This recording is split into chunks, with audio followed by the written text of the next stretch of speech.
Welcome to the Genius Factory. Enjoy the video.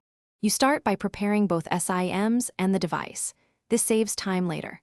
First, verify your phone supports dual SIM or eSIM plus a physical SIM because hardware limits matter.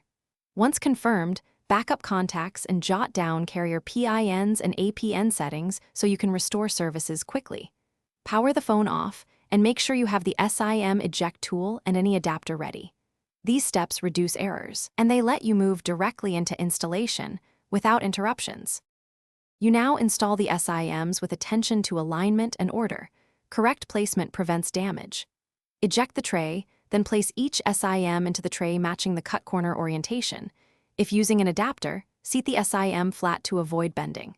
If one SIM is an eSIM, activate it by scanning the carrier QR code or adding the profile manually in settings while the physical SIM is in place. Once done, reinsert the tray, power on, and wait for both networks to register so you know the process succeeded. You finish by configuring preferences and verifying connectivity. This ensures predictable behavior.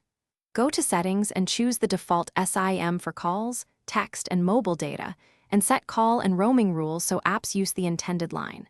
If mobile data or MMS fails, make sure APN settings match the carrier's values and enter them manually if needed. If signals are missing, restart the phone, reseat the tray, and, as a last step, contact the carrier for provisioning. This one troubleshooting tip resolves most.